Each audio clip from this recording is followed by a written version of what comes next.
Yes mukasi akantu olekedde kyatweseewo olwaleero tugenda kwolekera pulogulaamu weewuunyisa omwagalwa wawo oba surprise your loved one ng'ekutuusibwako n'abagereka w'omukwano Opushifa Nakawombe njagala weekaaji.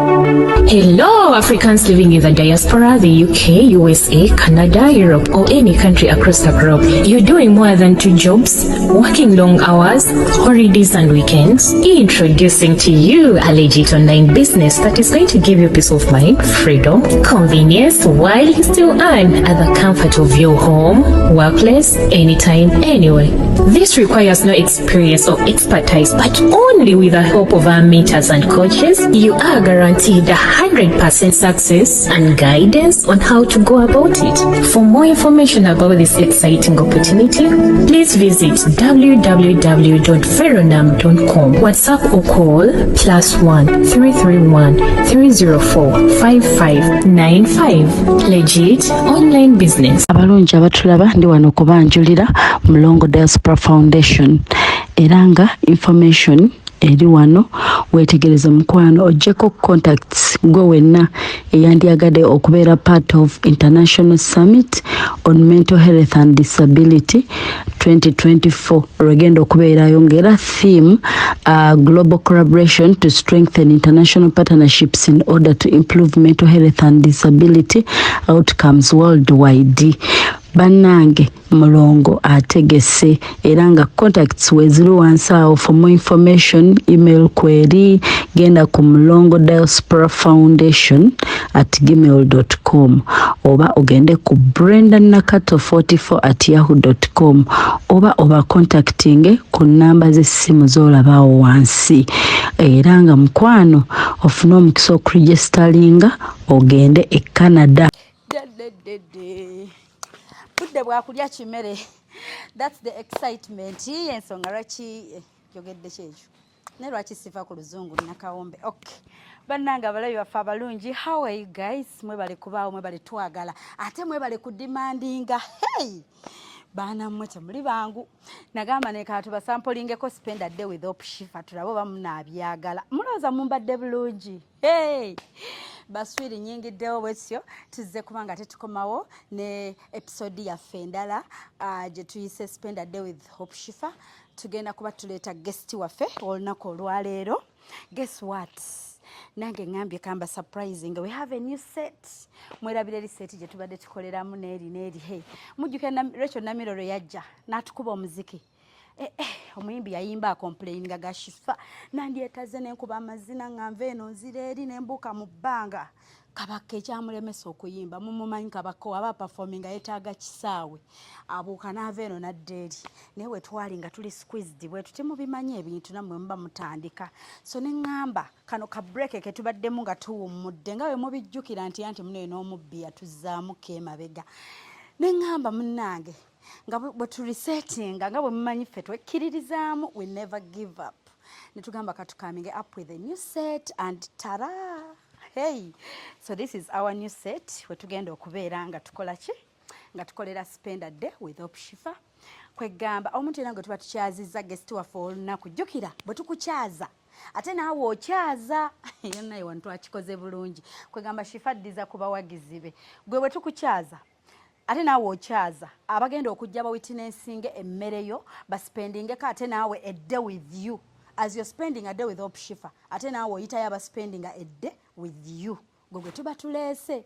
So, bwetyo ne tugamba bannange, let's come up with this. Ne tukazimba. Nabaddemu nno mu bazimbi. Hey!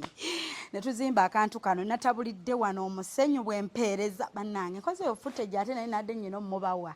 Naweereza omusenyu wali n'enjoola ne tuteekayo. So we came up with this. Era nga kaakoleddwa omwami ayitibwa Ask Still Works.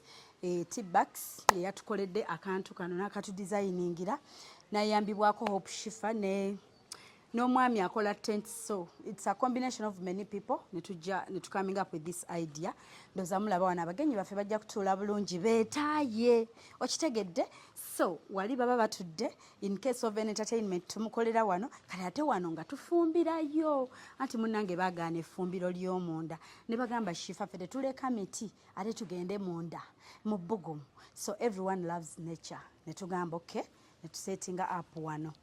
So kati omugenyi waffe olwaleero bwetyo bwe mbanjulidde, you've seen the new place, new set yaffe bwetyo bwegenda okubeera.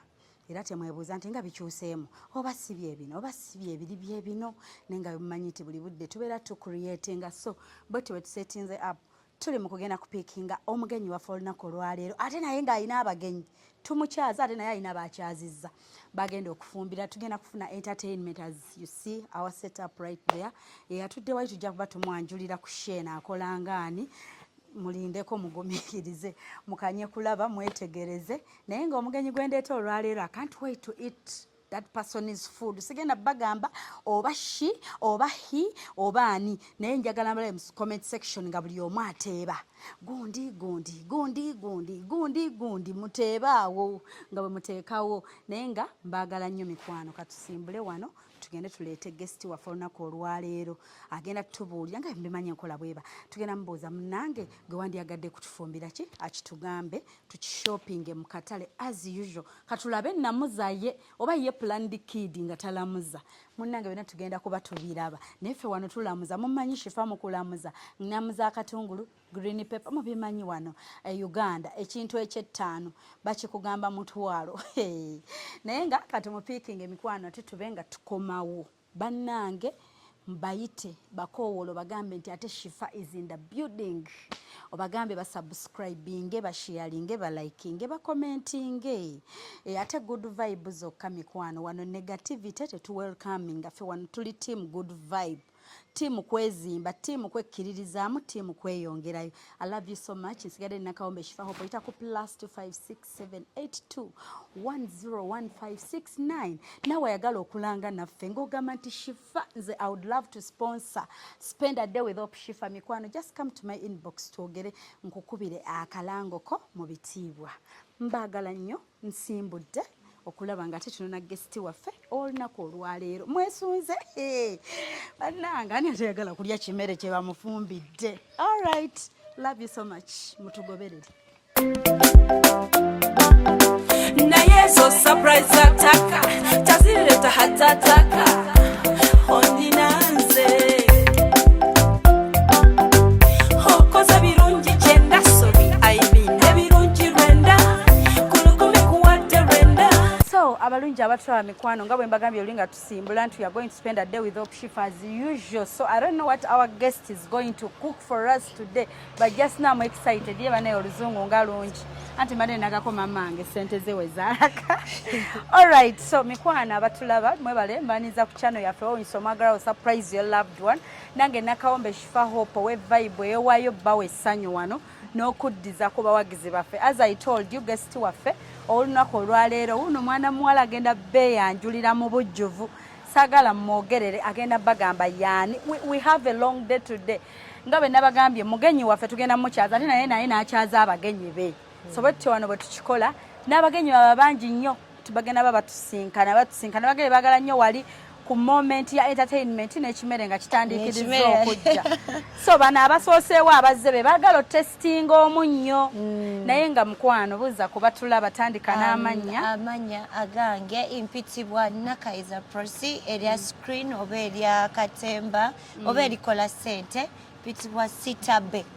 Sitabe. Yes, Shifa. All right, Sitabe tusanyisa okulabako wano. Nange nsanyusa Shifa okujja gyendi nange ompa omukisa okolako naawe nzaani. Amiina. Naffe bali kutuwa mukisa wano. Anti tulina abatulaba nga b'emmere bagitestingira ku kamera n'obuwoowo batulabira mu America Canada. Anti eno ye channel abantu erabibwa worldwide mu buli nsi. Yes. Hey, mazima. Canada, Toronto, jetuli. So kati babuulire tugenda nyumya bingi tunyumyako nga tumuvinga mu motoka tugenda nyumizaako mu katale anti tugenda kutwala mu katale mukwano. Simanyi omaze ebbanga ki nga toyingira katale? Omaze ebbanga ki? Engeri gye ndi mu kuyiriba tunda tiketi ntwala yonna ogendayo. So kati ogenda tulondera ye kiki ogenda otufumbira? Shifa njagala nnyo fumba ettooke n'omuceere mpulira n'akawunga. Kati londako gwe ki kyoweewulira right now? Ndowooza tufumbe akaceere N'ennyama. Akacere n'ennyama n'ettooke. N'ettooke. All right. Byoyagaliza abantu bo okubafumbira olunaku olwaleero. Nze Shifa njaganya akawunga n'omuceere. Oyanywa kawunga na muceere. Kati abantu bate babo baagala ettooke. Kale. Tufumbe byonna bisatu. Good. So, agenda tufumbira ettooke, akawunga n'omuceere. Nange njagala nnyo akawunga. Bammanyi ndi muntu wa kawunga. Enva. Tunafumba nvaaki. Nyama. Ennyama ogenda kifumba mu style ki? Munnange nze akanyama kange soka kakalirirako. Mpulira awo wenjagala. Soka kakalirirako nenkateekamu awo ekirungo nga ngenda okukakalirira. Then after nendoka nkatokosaako wali. Wekamala otokota nendoka nkuba ekijiiko wali wonna nenkasiika. Ate ekisupu ne kiba heavy bulungi nga n'ennyama erina akawoowo k'ekikuta ky'ettooke. Wangi maama. Kaakati batandisa abali mu America bagamba kati ffe abatalina we tukalirira nnyama bataddeko batandisa okuwula. Anti wano tunyumirwa nga bwe tuyiga. Abakyala bayigidde muno okufumba. Aye tulina abakyala abeetwalanga bano basireeya. Kati bwe tuleeta abawala nga mmwe agamba Sita bwalabika bwatyo. The queen, the muchotala, the diva. Olaba naye afumba. Nange nga naye addayo afumbira omwami eka ng'anyiga emmere. Anti Shifa birimu emirundi ebiri. Kati Shifa omusajja yenna akwagala nga era buli wamu ogwa. Nze kyema abasajja bano batwagala nnyo nga buli wamu tugwawo. Nti weba time ya slayinga. Slaying enjala zo zikoma eri onyirira okole biki. Abakyala bagambe. Yes, naye weba time ya kitchen. You have to be that woman eyakuzibwa obulungi ate yakuzibwa okuva mu bazadde bo. Leka kubeera eno ng'oslayinga naye nga n'omuceere tomanyi bwe bagufumba muceere ng'omusajja wamujjulira omuceere aguwusa bijiiko. Can you imagine? So Sibariseyo, we are going to move. Nga bwe tunyumya emboozi ya Sita egenda bba mpanvu. Naye nga tetunneyongera wala nnyo. Soke tubagambe ku show. Yes. But genda okulaba bwe bati nga bwe balaba. Kuliko munnange ab'ebweru be tulina kubamanyi okukozesa ezo World Remit. Bakozesa World Remit, bakozesa Wave, Mobile Money. Oli alaba show ajja kuba akyanyumirwa interview agambe nteekawo ennamba nze sijja kujja nekanguleyo ticket. So soko bagamba about the shares we move. So mwenna abatulaba eyo nga wenna bagambye nti erinnya erikola sente nze Sitabbe nga ntegeseeyo ekivulu kyange nga 9 November ku Lwokuna luno. Yes. Tomorrow but one oba okwosenkya ku Lwokuna this week. Ekivulu kiri ku Theatre La Bonita. Kya mitwalo 2 ordinary, VIP 3, table za 5, tulina ne VVIP eyakakadde. Naye nga kivulu kino tekiri just kivulu ku slayinga but kyakuddukirira ku bantu abalina kansa. Nti munnange bw'oba oli eyo nga gwe tosaatuukirira mulwadde wa kansa osobola okuyita mu Sita Unveiled. Ekivulu tukitumye Sita Unveiled, let's fight cancer. Era nga sente zigenda wa? 50% ku sente eziva mu show zigenda ku balwadde ba kansa. So nange chance tudde nga Shifa olw'omutima omulungi ogw'omwana ono nga ate nze mumanyi abandaba wano bamanyi nti bwe bituuka ku Shifa kuyamba kuddiza. Ate naddala yo kituuka ku supportinga mukyala munnange mbaawo nga bwe kisoboka. So Sita Unveiled werabye no bagamba kano nti Shifa is going to act. Kyembadde nzira nako katikati bane Shifa mbeereddewo neyanza nnyo muganda wange simanyi nakuba ogana otunya Shifa ng'akola kino akola ki akola kiri naye nga gwe tomanyi nakumanya bane mwenna abatulabe neyanza omukyala mbeereddewo ate nekyala sikumbeerawo kokka n'okuzanya agenda zanya mujje mulabe Shifa sigakogera byogenda kola kafeche naye just bajje bambi mbeereewo oyinza n'okuba oli Bulaaya naye ng'olina omuntu we Uganda osooka nga Shifa nsindiseeyo 5 ga table nguzeeyo oba tiketi 5 oba nguzeeyo tiketi za 2 tugenda kubasiima mikwano so tugenda moving okuva wano naye katufuneko ku bagenyi bo ebisinga tugenda tunyumya kuba lunaku kyalina luwanvu naye abagenyi boneka bajje nga batubuuzaako mwana muwala najja atubuuzeeko ku bagenyi ba Sita ndoza nabo basunze okulya ku mmereyo baali baliko ku mmereyo nagimanye bone babayita mubuuze ku bantu. How are you? I'm okay. Hi. Amanya Mpitibwa Mbabazi Faye. Ela nzize kukyalirako mami wange oyo omulungi. She's your mama? Yeah. Mami muto? Mami muto, mami wange mwagala nnyo anzije wala okutuuka wendi. She's been there for me mu buli kimu. Byonna okubeera kyendi, she's the reason why ndi wano wendi. So mwagala nnyo. Era neesunze okutambula naye yonna ina gyagenda obeera leero. Yes. Era nga mbajjukizira mwenna bambi mujja batulaba mujje ku show ya mami wange mumulage ku buwagizi bambi abaagala nnyo era fenna tubaagala bambi tubeetaaga mujje ku show nga mwenda just after tomorrow bambi bamikwano. We are waiting for you mutulage ku mukwano tuyambe ku balwadde ba cancer. It may not be you today naye ng'oluddako kijja kubanga yegwe. So sekyensaba mukama fenna tuwangaze ne mami wange amukumbi. Kiza gwe mami wali olidde ku mmere ye? Njirwanira ne wafumba basaagala lekera kulya kuba mumanyi afumba emmere nojjula n'okubira wale. Bali kuseka abatulaba tulina gwe twaleeta bajjukidde awo twakyazaako Grace Kani n'atufumbira emmere we yajjira ayitamanyi bifa ku nsi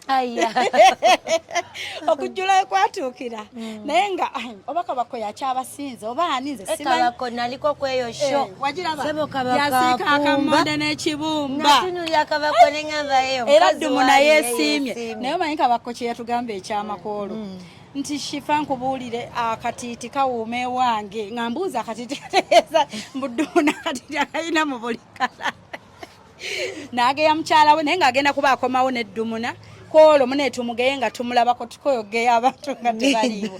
Alright, kanzireko ku side eno eri omwami ono aba naye amanye emmere yo. Abalungi abatulaba ku programu ya Hope Shifa kansubire muli bulungi amanya Hamlove naye nze lw'olinkyazaako ate eyange yo baba bagirindi eyiyo ona bafumbira ki? Ndi mufumbi mulungi nnyo buli kimu nkifumba sina kyezifumba naye ng'olwaleero omulamu ogutulese tulina show tugiyise Sita Unveiled nga sente zigenda okuvaamu zakudduukirira ku balwadde abakansa n'olwekyo baganda baffe abali mu diaspora abali mu mawanga g'ensi ag'enjawulo muyinza obutasobola kubeerawo in person naye ate mmwe ne mwagala olw'emitima kuba muyina emitima emirungi tubalabyeko nga mukola tubalabyeko nga mukoledde abantu bangi n'olwekyo olwaleero tuze n'obwombeefu obw'ekitalo tubadde tusaba tukwatire wamu tuyambe abalwadde ba kansa. Abaana Shifa naliko mu ddwaliro n'ensanga omwana wa myaka 5 naye nga batolinga ne kansa naye ng'obulumi bwayitamu nga n'obuliri babwaze na gomesi ya mama we mama yeyambula ekikubiro n'ayalira omwana n'asobola okwebaka. So bwe muba mukwataganye wamu naffe embeera eyo ey'obuzibu okulaba nga abantu babonaabona tebalina kyakulya tusobola okubeera nga tugirwana.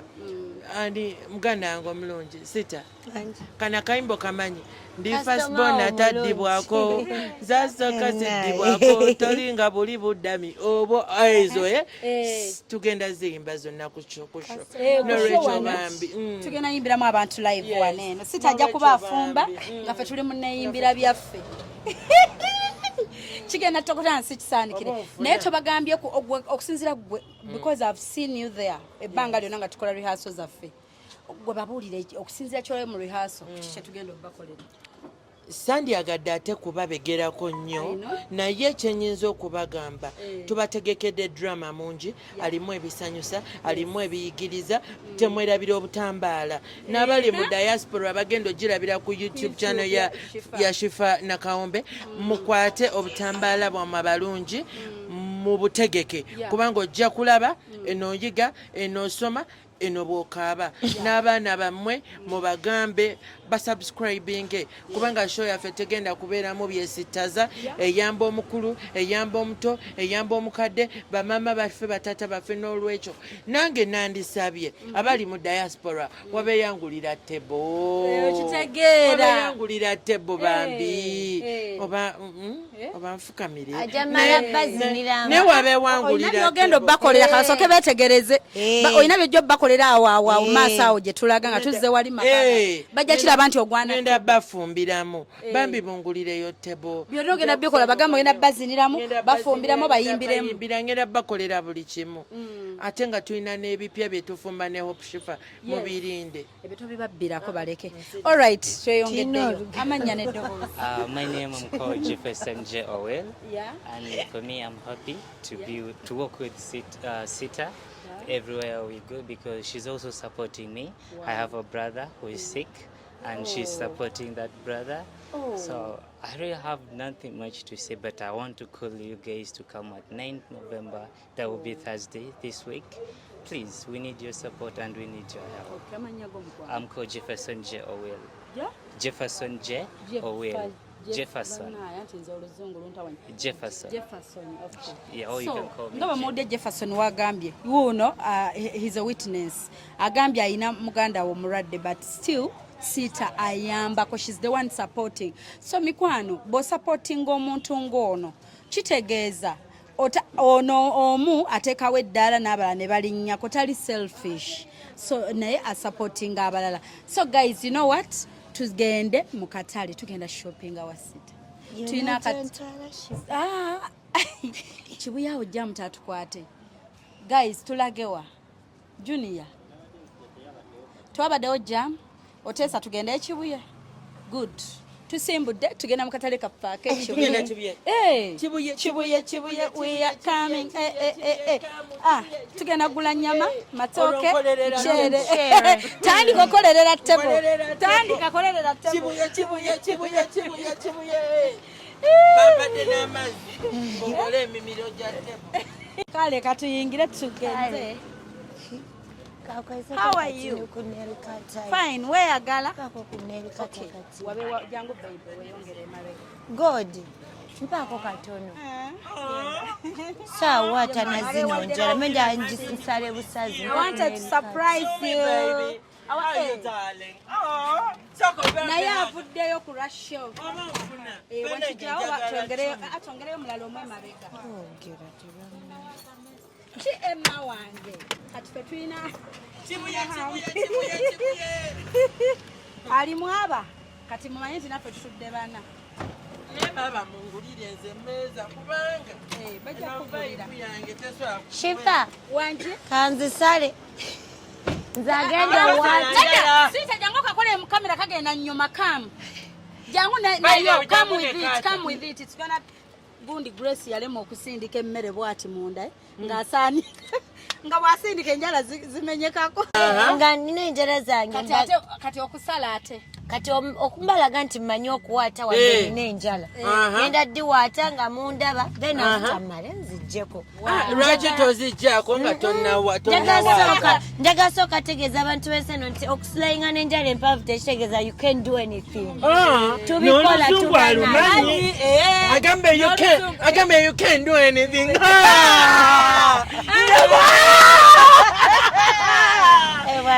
Sita unveiled. You can what? You can do anything, baby. Sinza dogera sina gaswala mbawagizi bange. Nakawombe wabo yogero. Mbudde wala abawagizi bange. Mwita lya mugunji. Eryaki. Mukwano ye nakawombe. Nalirekangayo. Naye engeri gyendi nti business yange baba ina okumpereza mobile money. Emisinde gye nakoze so tujjayo. Ani.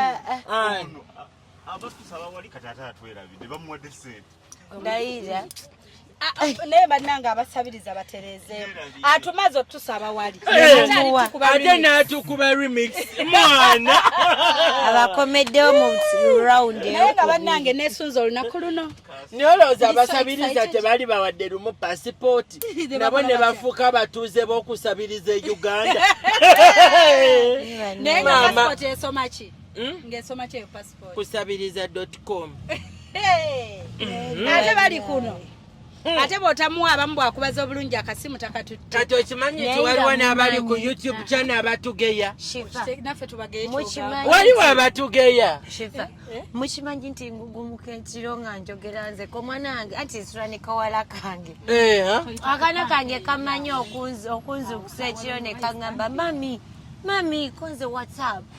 Mami oyogera nani oli mugamba abantu mu tiketi nazikuwadde zonna oyogera wekanga webase Shifa teri kitisanga kugugumuka mu kiro olaba nga ali mu shenka ngolaba ozanyira abantu obutebe obukalu mukwano tebugenda ababakalu tulina aba diaspora abagenda ogulira owino yonna tiketi nze nkuveeko nze bangulira ettebo ntule kuli nsire eyinge kubanga ngenda nagiyimirirako emmeeza enkonereko dansi waggulu ate byonna bajja biraba ku YouTube ate sibaweereza omukolo gwonna bagulaberayo kiri nti Shifa we bali kwagaliza abantu bambi we bali kuba na mutima gwagaliza nakawombe waffe tukunyiza ngera abantu ba bulijjo wali onyizizaako Shifa omanyi ki lwaki otutambala ati kati nze intervina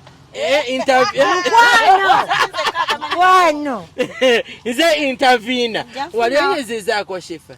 I don't think nali munyizaako. Naye ekibi kye nakola kyemmanyira kyamunyizaako ne Shifa. Ne bw'omunyiza ye muntu gw'onyiza. N'akirabanga ekitaliwo naye nga kyekyo. Kati nze kye nali nyiziza Shifa. Na renamulaba ne musaba abeere mu show. Nalwawo okuddamu mukubira amasimu nga simufaako bambi which was bad kati kyekyo ekibi kye nakola bannanga abatulaba ku programu ya Shifa Nakawombe tamanyi sala kubo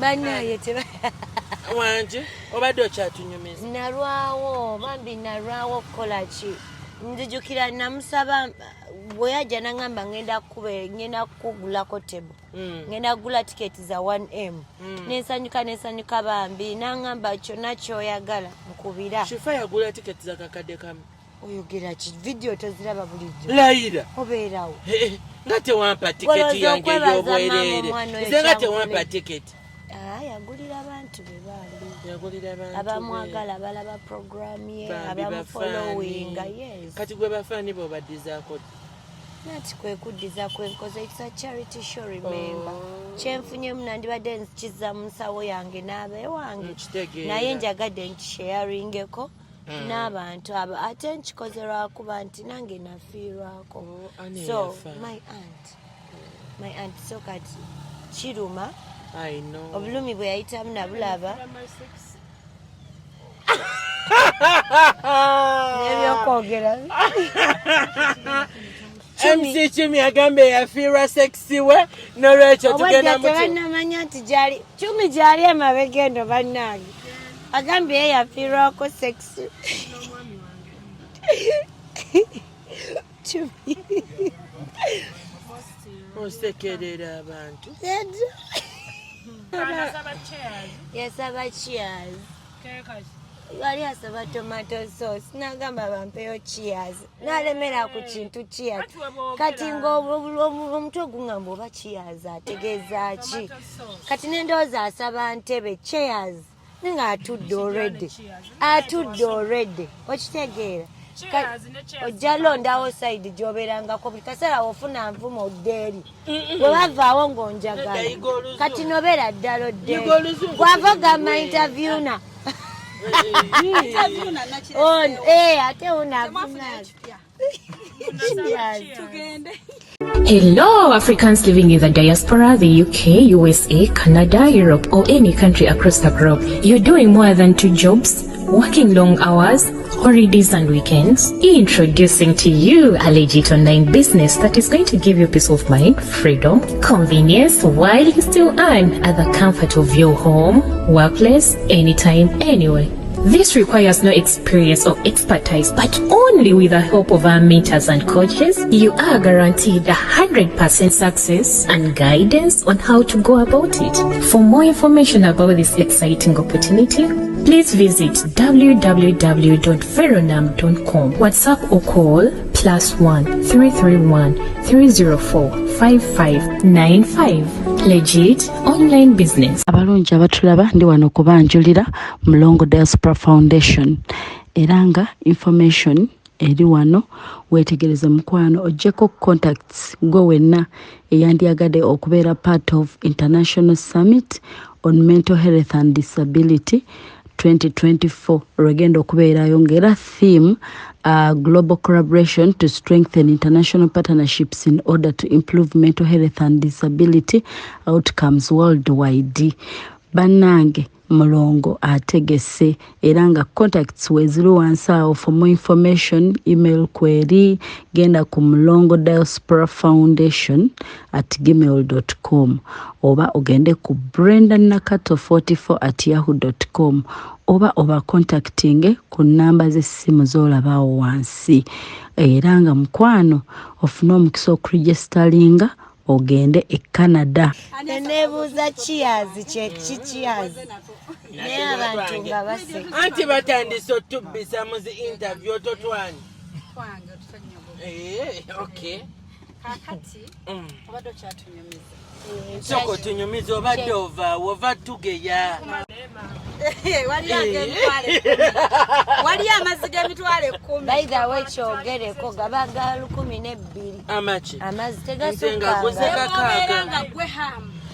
Tebajja kukolerayo gago ga mitwalo 5. Okitegeera. Kati no bakimuvumye kati ekivumo naye tayagadde kibeeramu yekka n'akituweereza. Ani Ani yadde ku live ne bakimugamba. Mboli ku mazzi g'ebbiri. Oli ku mazzi g'ebbiri kati naye akituweereza bw'alabe ansa. Kumbe.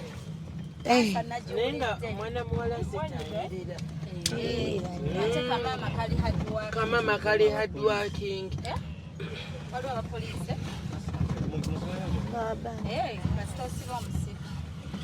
So, enebbiso omuliro eno. Shopping. But mukama tuyambe. Yes, agenda kufumba toke. Etooke nga chere kawunga n'ennyama. Ne waliyo agenda bamama. Kwewaatira. Njagala waliyo bamama baffe abali diaspora abagala akanyama ka boyiro obo nga temubalowoozezzaako. Tuli kafumbo. Nako nkasobola. Koba kola. Ndeka nkole kyempulira kye. Oba gwe oba sita. Leero ndooza bakyaze gwe sitaalidde olulala. Sitaalidde olulala. Omukazi yampadde kati sho gimpadde. Twala. Kasojjamu sente z'abalwadde bange munaye n'ozibawo.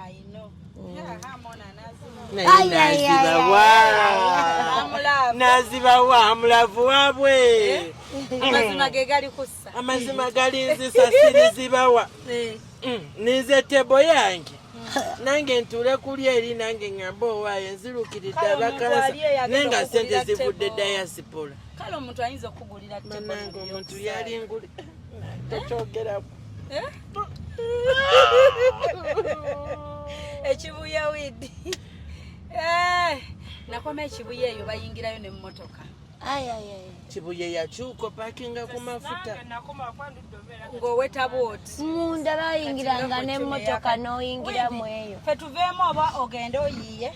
Yawo naleta olw'obugoye butuuka omwana ono naye wawo mukwakikwate mupomera nze ezo surprise ataka tezireta hatataka wabula nnina siku bino byokola mwana wonnina byotunula byankuba wabula nnina siku bino byokola mwana wonnina byotunula byankuba wasoma wagenkuga nkutya nze ssebo wanjiga bwe baali basoma ku Shaka Zulu nga kwosoma nze hitila musoli nga gwoli kunze sikugamba bye njagala ndabirawo ng'obirese simanyi nze nakulumwa buli lunaku by'amasanyu bambi takomawo ssaawa mwenda akomawo ne tulaba kazannya kaffe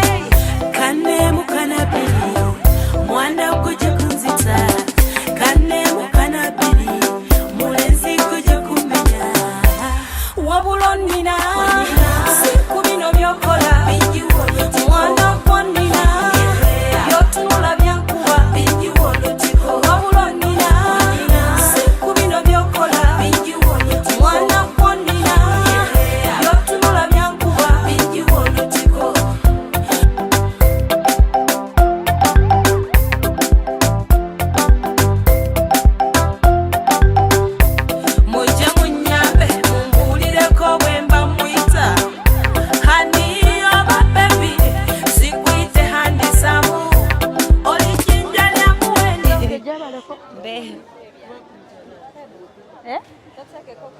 tayengedde nanti mujjukize mami akatiko bampozi yasaanika kati aha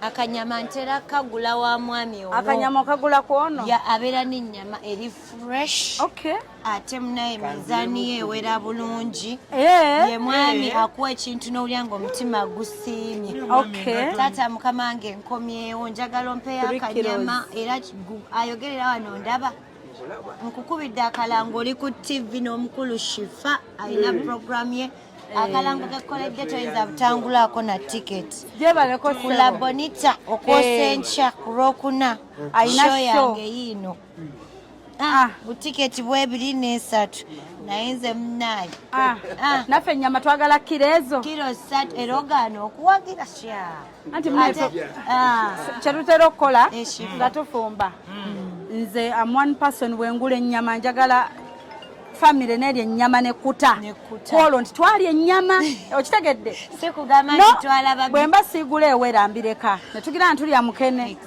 lwe tulidde ennyama omuntu alya ennyama ekutame tugimale ebbanga nga tetugirya ate saagala supu mungi saagala woota kati okusinziira ku haamu gwe tulina ono batuwe n'abagenyi abajja n'akabirizi oteekamu ondabye nti ndi mufumbi oli mufumbi abajja esatu zinatumala zijja tumala zijja mmala esatu akabirizi ako ne kabiifu olubirizi olwo ne biifu oyo kuba mulimu agamba nti awomerwa nnyo kabiifu saagala nnyo nnyama eno ennyo eyogaayo ennyo njagala nnyo ewali akagumba kyova nguze olubirizi olwo olubirizi olwo olunengeje luwooma twakayitanga kabengo akabengo ke kafumita muno naye nga naawe okakasa ogenda kutulimba lwafumbye agenda balisa obubengo nange simanyi bannanga jasaba kirala bamuwe kirala kati yaddeyo agambe nabadde ntegeeza kino nga tebamuwadde kirala nga bamuwadde kirala nayinako client gwe nakolera surprise kati olinanga maama wange amanye ente byonna ebigirimu munda bw'oba ogula ennyama gy'omutwe yasimanya enkwakwa ebiki nawulira amannya g'ennyama naye engeri gyennyinayo nange owa bbuca nga mugamba enkoggo walibayita enkoggo n'enkwakwa oleka wakula ne jjajja maama empi wotaterayo mutima akakantu nakawulidde kumbe na bulijjo okwogera baliwa bano ba Emma bakwadde sente so kale mukwano bawe tuli okuwasa kale sebo mujebaleko mikwano kale mukwano bwabitaano kale mwetusonyiwe taato kati obwo buki obwo kati buno bukola ki kati buno bukola ki buno bwa greens akanyanya tubadde tukafuna kati ettooke ery'obuseere lino shifa gwe oligulawa ettooke eryatuka omuntu olyako munwe gumu kati tugenda kugula minwe kati wano 5 wali 3 kati nkota ki kyoyagala wadde emmere bagisedde naye natulina osigala nga tugirya kale tufune wano amatooke kwekunyirira kuno obeera kubaba nze nyina okulya emmere nga nfeedingira ki nyina okulya emmere ate bwe tutalya tukolerera ki kati awo matooke mugulemu emmere batuweeya mmeka ayinawo eya 5 neye 3 batuweeyo ey'omutwalo kale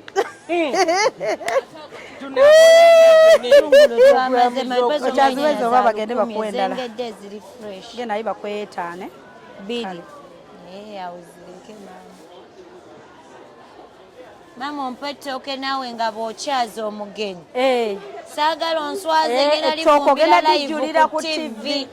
Nzaafumba nzaawaata kwegamba. Tonswaza maama wange. Ale mukwano. Kati mami toyongeza. Mama nsobedde. Atuwadde kabadde kyakabeera mama. Mami atongeza kaveera. Kabayite sente sitayafunye galiki. Wafunye galiki. Mami omwala kakuletere sente mwetuli. Nedda ayagala mutwalo. Bagenze leeta wali sente endala olinawo 5. Kwata. Oh kale soka kati okwate. Nga yetakwata. Kale mkwano. Kiri musireyi. Okukwata. Fetuli ku TV tukutekamera. Nina abalongo wano baliwa. Abalongo bange buli tebaakoze. Kale kangule kugwe maama wasiibye oti. Oli ludda wano. Wano chi spices. Waliwo spices. Ez'omu nnyama mami You're buying spices? Mami bantabulye nga bulijjo kinkolera. Bankolereyo ndooza za 3. Byonna ng'omikisinze mami. Mwaba abambeezezza ekibuyeero. Kibuye market. Bizono meka? Kati byombi tukole 3 naawe. Toba bwotyo. Gwe n'akawempe bakyakakozesa. Kati mbadde nsaba. Tuwe akawempe. Sokolekewo tebo ttaano. Akugezesa kigatte. Tujagattako neze kubanga njagala mu byonna. Tufundikire ng'obaze. Bagambye mugobuzaabuza oli muwala oba oli mulezi ali wali abuuza. Toyina bwambe. Tuwe. Bubiri tuweyo bwambe bubiri. It's okay. Nerindako kugenda. Atufollowing ngako. Ateba butebi. Nyingi nnyo sina wesibedde olaba mbeera Bulaaya. Maama kashoka mpuubo kalaba. Mbadde manya ajja tubanjayo engeri gy'atulaba.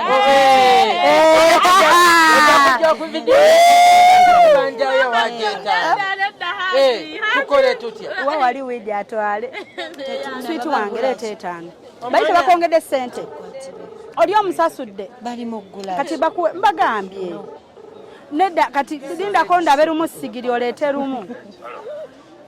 Geoffrey mama ali Sweet wange zijja sente. N'omukyala.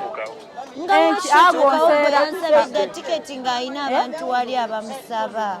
Nedda kanguleko ne kwajati ajati leeta sigiri tomufumita nnaate mulawo kati najja naye tomufumita mulawo mutwalire kati ayina wali ava kunkubira agambye bali mu mukwano ogambye emitwalo 4 anti ogambye otaddeko n'ezo 3 4 kwata zeeze emitwalo 4 taata balamu wadde otulumya ennyo obutaggulaawo jangu baby girl bikwate tugende olweyo olwekiki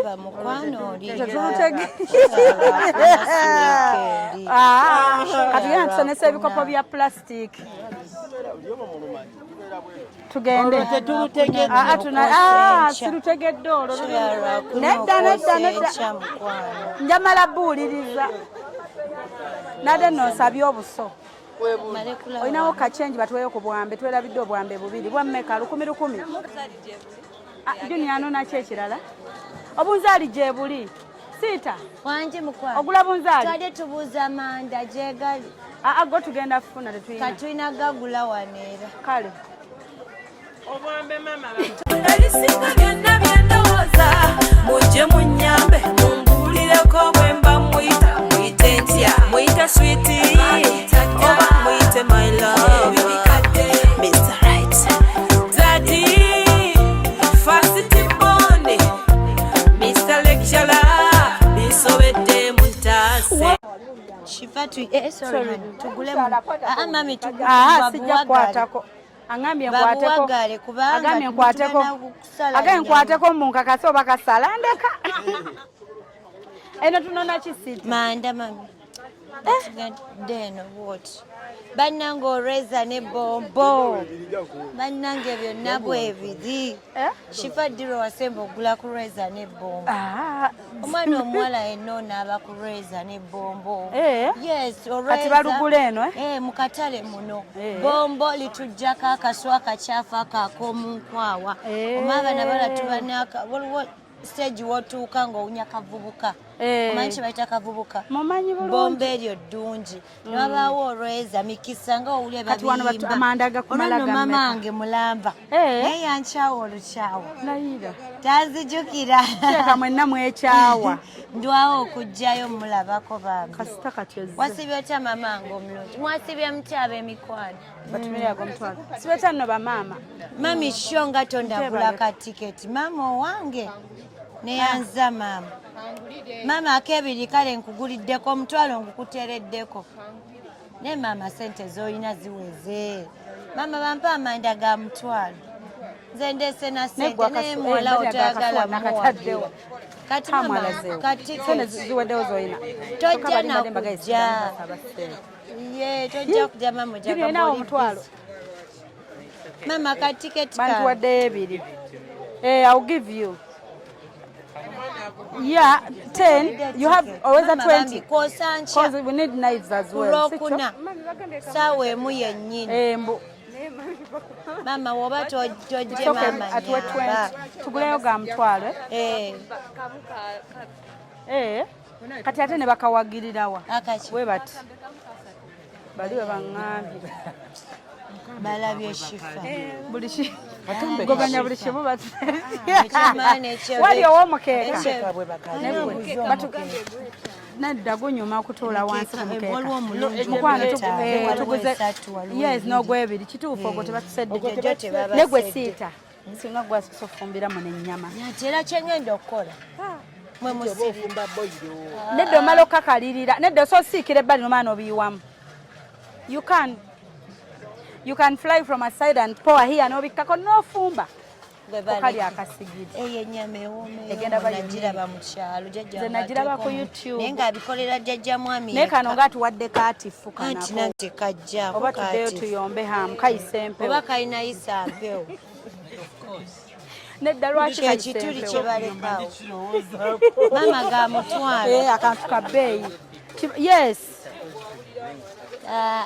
It has to be fully covered. Kyekireeta akawoowo munda mwana atuwa akatali kaatifu kano kayise empewo kalina okukavalinga wonna ng'ate agobera ky'omukolaki tekaleke tukatwalenga bwe kali mama nno oli live ku TV tolowooza nti no kuleetedde live ku TV kamera togiraba kati bizinesi ngiranze batuweeyo balance bizinesi yiyo ngiranze era mpa ekirabo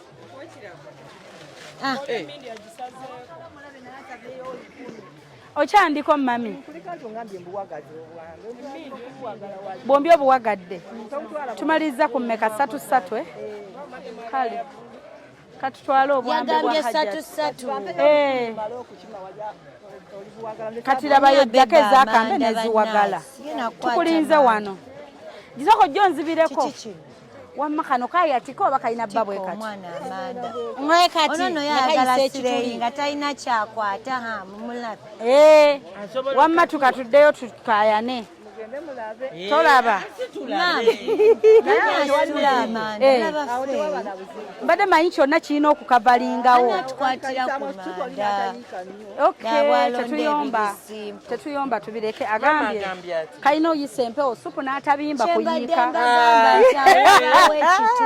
nabagambye dda kino ekituli kirina obaawo supu wayisa kale tuyomba akitegeere wakiri omukka siriimu ndeka sibiriimu kati tulinda kibakwa batuleetera bwamba obuwagale naye bino mbitwale mu motoka gyali tulinde lumu fetulinze bwambe bwe bawagala tulinde lumu tubalinde nedda mmwe mutwale lumu ebintu naffe tujje temudda like don't come back you go with the things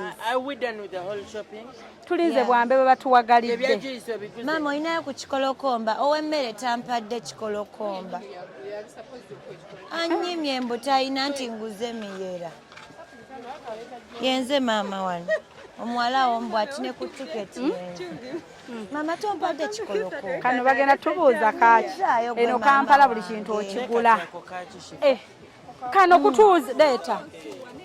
Mama obw'amasaawa nanga house ekulaakulana emu yennyini shebe we have good yange we use sunset n'abayimbi bangi nze gwe okitegedde tetulina byayi bino ebisiba tobyagala tosiba ndagala ngena kulaga bwenfumba kale obwamba obufunyo batukuleko obulinde bannange tulinda kibwambi anabuleeta ku mmotoka mama abakoye mu muvinge tubasange nawe omukyala akolera wali yatuguze erisigiri entono bannaye omukyala oba yawagalidde Masaka Junior oli mu kkubo akaveera kano nja kukakusaba switi katukuleko obulinde tumuvinge mwana owali emmotoka bonoobula nga tukulanga ku kizindaalo era amuna akumaze nedda ono kalinda obwambe ffe tugende nkutwalireko endagala leeta tumutwalire linda omukyala akuddizaayo n'essatu zaffe Jeff ali atutteyo oba ebintu ku mmotoka bagenze ku mmotoka agenze ku mmotoka no this one is waiting for the knives Jeff agenze ku mmotoka ero ligguka kirabika so guys let's go anti bagenze kati agana amanda ani akutwaliddeko Junior ffe tugende awo na mwana ajja leeta obwambi wuyaze ani Jeff agenda situla amanda bambi naye n'omukyala naye alimba aluddeyo naye zo surprise ataka tazileta hatataka ondinanze okoza birungi kyenda sobi aibine birungi rwenda kulukumi kuwadde rwenda olwobulabo bwakumukumu bwotona busurprise ekisooka wantegera okuva ku kagere mpaka ginkoma kyokumwanono mbadyawo naleta olwobugobutuka omwanono naye wowo mugwakimpwaja mupomeranze ezo surprise ataka tezireta hatataka wabula nina siku bino byokola mwana konina byotunula byankuba wabula nina siku bino byokola mwana konina byotunula byankuba wasoma wakenkuga nkutyanze sebo wanjiga bwe baali basoma ku Shaka Zulu nga kwosoma nze hitila musoli nga gwoli kunze sikugamba byenjagala ndabirawo ng'obirese simanyi nze nakulumwa buli lunaku byamasanyu bambitakoma wasa ekigambo kiganye Ninako ngezaako bipangapanga this is for naawe watulimbye ddala mbuyowada interviewer see Ugandan culture naye mune oba onaabuuza omutosoka mugase gye baleko jangu bassebo nze manyi aba wano empola mukwano bavuma ate nze beera manyi kalakita z'abantu waliyo n'ow'obummonde tuweeyo obumonde bwa bbiri tonyiga nti tubuyiye tuweeyo bwa bbiri bampeeyo ku bumonde bwa bbiri tufune buli bwe tuyiye siita obumonde tata mpaayo bwa bbiri amasiita bagula obumonde bw'ebbiri njagala bwa muva I don't want lwoli kumbe no njagala bwa muva nzisaga mmere egenda turiisa omufumbi n'omugenyi we n'obwebbiri bungi njagala kantu kaba mu nnyama katini lwoli fumba ebibyo njagula bwa ttaano omugenyi n'omufumbi batabuse amma weebale yeye enfumba tata tompa kaceere tuba tunene size ennene tata webale simayiringa tata webale simayiringa bulungi olina musajja mulungi kwa muganda wange wune emabega Tereke mabeganza sagabwa mmere njagabwa munyo. Lwana afumba ebibi akole ki? Afumbe byayagala afumba obwetali. Chifampa program. Obalageko. Mulageko. Lwana afumba agenda kujisayo milioni zezo. Ono. Agala ebyebbeeyi. Huyo nanasi mumva okura mumva njafumba na mukene ate nange manyi nnyo njafumba mukene bayiga we mukene is my best mpumba mukene notalowooza nti na mukene ate totumanyira nnyo bwotyo mukene takyuka fuuka nyama mfumba mukene nota abalabi abali diaspora bagamba akami akatono shifa bagamba akami akatono okanyomera muki kati nze kahamwa nyome lwalifumba ebibye mukene n'atabula naye owange mufumba n'olowooza olya nnyama mukwano wange olowooza KFC wekubye endobo ogambye mukene asigala mukene ate akukatya KFC laba nnono mwana wekubye endobo nze bana esiina gaseka mukedde okunsesa kubanga olunaku the night is still on yanga kyekyo nyambaawo the night is still yanga mu Uganda oluzungu lw'Oluganda yanga naye bw'otuuka ku nnyonyi oluzungu olukwasaganya anti ensiza ntera okugenda mwogera luzungu kati okkiriza shifa byagamba mutalu ensiza ntera okugendamu oluzungu terukolayo jja n'oluzungu lwo noweepiisu mbuuzemu nsanze ku airport my friend how are you nedda kati kansoke njogeko ku luzungu lw'e Dubai nga namuze Gomez nzireeta mu dduuka friend, this one new coming, please give me this one check not good. There are some of to go to Dubai. Friend, give please. Good price me every day coming. Me every day customer. Eduka lili bulenga. Tatu age batalaba bulango italaba TV. Wecho inawo kumanya nti byosinga okwagalana zina byo tegeza tewemenya kyokanganga muntu gwesinga okwagala mwena mocho kutegeza nenenya so baby babalita enda babalita nawo kaba bubi buli omwaka abebibye ofuna sichiwakanye kikye kiteeso wanje remix ndi first born etadibwako nzasooka siddibwako siringa buli buddami buliwa buli